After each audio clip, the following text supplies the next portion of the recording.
Hello boys and girls, it's Aunty Mimmi here. Today our fun book is Postman Pat. It's called Postman Pat Plays for Greendale. Sounds fun, doesn't it?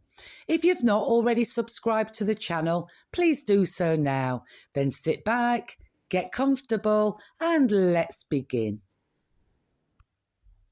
Just by Greendale Church there is a nice flat field. In winter, Alf Thompson's sheep nibble its grass. In summer, it is the Greendale Cricket Pitch.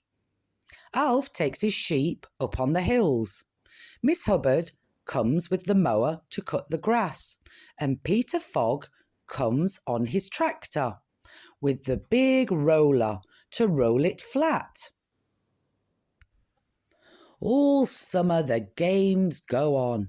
On Saturdays and Sundays the people of Greendale come to watch and have a chat under the shady tree. One summer Greendale began to win. They beat Natland, Kendal and Lavens, one after the other. Ted said, if we go on like this, we'll be county champions. Greendale went on winning, Pat said. We'd better go into training for the big match. You never know, Ted. Might be right. So, every evening after tea, they practised hard. Pat practised batting in the field behind the barn. Miss Hubbard bowled and the twins fielded. When the ball went into the long grass, Jess could sniff it out. Ted and Peter practised in the field by the lake, throwing catches to each other. Once the ball went in the water. Dorothy Thompson waded out in Alf's big Wellingtons and fished it out. The Reverend Timms practised bowling on the vicarage lawn and broke a window. Ted came the next day to mend it. It's no trouble, he said. We've got to win now. At last the big moment came. If Greendale could beat Pencaster, they would be top of the county. Miss Hubbard cut the grass, then she made some rhubarb wine. Mrs. Pottage, Dorothy Thompson and Granny Dryden knitted new sweaters for the team. The Reverend Timms wrote a story about the team for the Pencaster Gazette. Alf and Dorothy Thompson cleaned the pads. Dr. Gilbertson oiled the bats with her best linseed oil. Sam brought a new ball from Pencaster. Katie and Tom cleaned the gloves. Mrs. Goggins made the posters and the signs for the car park. The day of the match came. Greendale was full of cars and coaches and people. Everything was ready. The sun was shining. Pencaster went in to bat first. Pat was bowling. Here's a special delivery, he said. He sent down a fast ball. Out.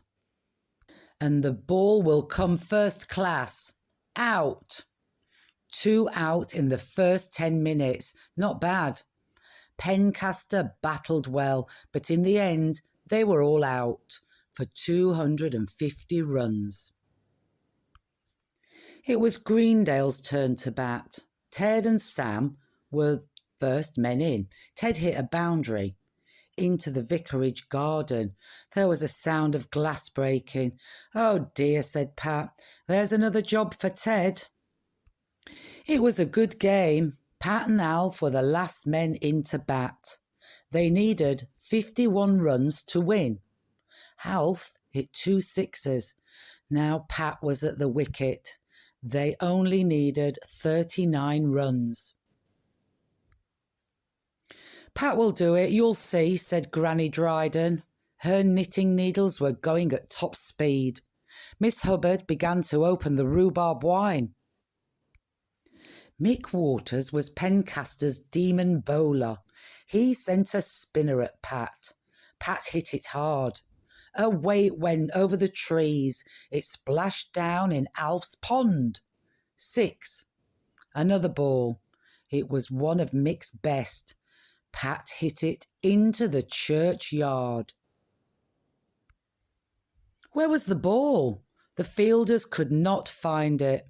Peter Fogg found it months later. It was in a pile of manure. A new ball had to be brought out. Hooray, Pat shouted. 6 for a lost ball. We're winning. Keep going, Miss Hubbard shouted back. They did keep going. Pat scored another 15 runs. Alf scored 12. They had won. They were the county champions. Hooray, hooray! How the Greendale people cheered. And how good Miss Hubbard's rhubarb wine tasted. She gave some to the Pencaster team to thank them for playing such a good game. They've been good sports, said Mrs. Goggins. Everyone agreed. There was a lot of handshaking and smiling and hugging. The mayor of Pencaster gave the Greendale team a big silver cup. The Reverend Timms made a speech. The mayor made a speech.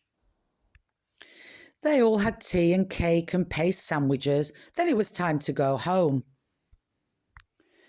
Now, that was a day to remember, said Pat as he gave the cup a polish. I wonder if we'll ever win it again. Well, that was a lovely book today, wasn't it, boys and girls? I hope you enjoyed it as much as I did. As always, be kind to one another, look after one another, and try and have some fun every single day. Until next time, bye-bye.